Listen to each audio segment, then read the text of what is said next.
Factory orders are slumping, and manufacturing is flirting with dangerous levels and negative territory.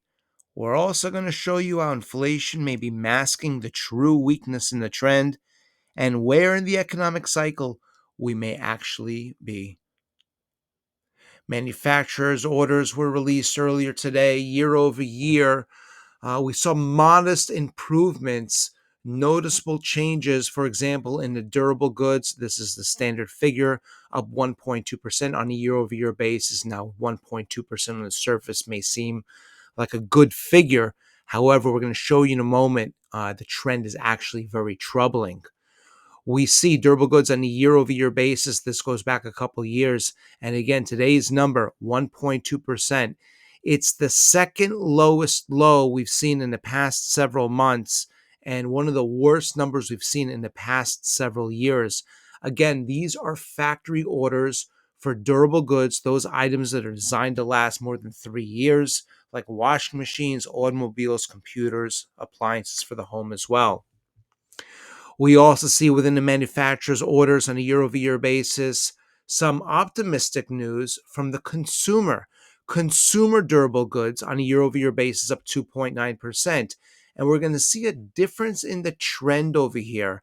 2.9% represents a big improvement from what we've seen over the past 6 months or so, which was in negative territory. This is the best number we've seen in quite a while.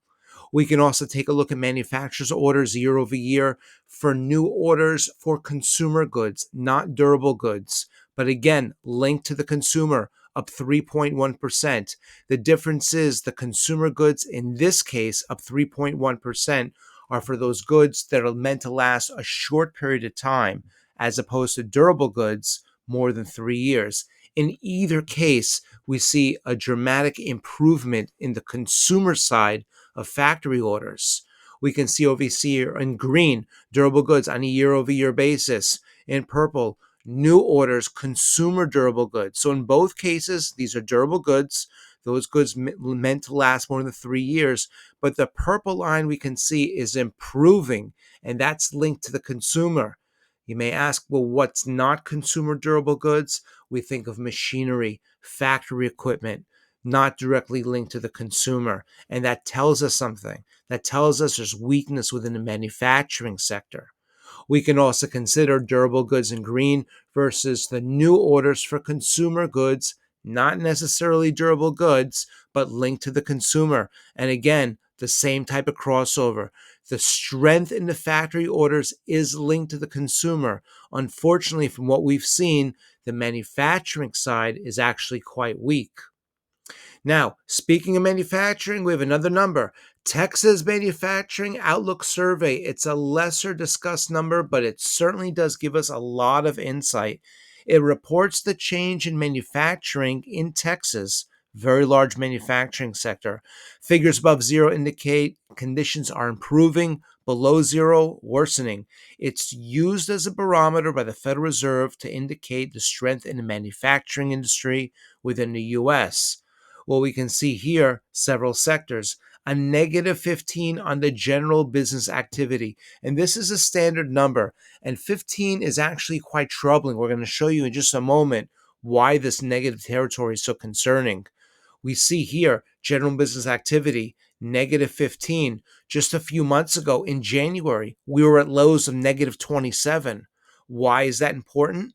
Go back to the years 2007, 2008, and we see at this point, we saw levels of negative 12, 22, 25, and that's at the end of the bull market and just as the bear market ensued.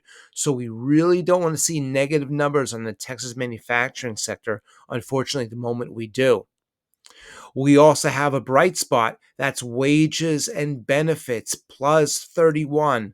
But this actually might not be good news. Wages and benefits are rising. But we see over here, again, positive 31. It's the best number we've seen since September of last year. But why do wages and benefits sound familiar? We spoke about this yesterday. U.S. labor costs rise by the most in a year in sign of wage pressures. Remember, we spoke about the employment cost index.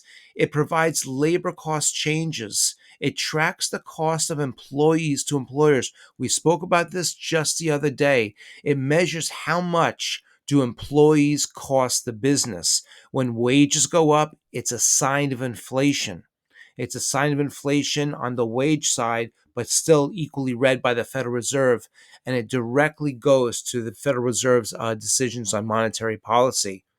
And we saw in particular transportation and warehousing. What is this telling us? It's telling us the wages, the salaries and benefits that are paid for those individuals in the transportation and warehousing sector, complementary to manufacturing, are rising precipitously. How much so? Well, actually, we can see quite a bit. The recent spike up 8.3% on a year over year basis. That's how much of an increase we've seen in the wages related to warehouse and transportation, complementary again to manufacturing. This is the second number in so many days next to the Texas number that also shows us that there's a surge in the wages, but that surge in wages looks like it's a result of inflation. You see, inflation puts numbers higher, but those higher numbers might not be the result of economic growth. Those higher numbers might be the result of inflation. Speaking of which, we took a deep dive into our recent inflation numbers, which seems to have taken the Federal Reserve completely by surprise following their latest interest rate decision. And they also, in this decision, talk about the prospect of perhaps a weakening jobs market. Very apropos considering we have non farm payrolls just right around the corner. I think you'll find this analysis quite interesting.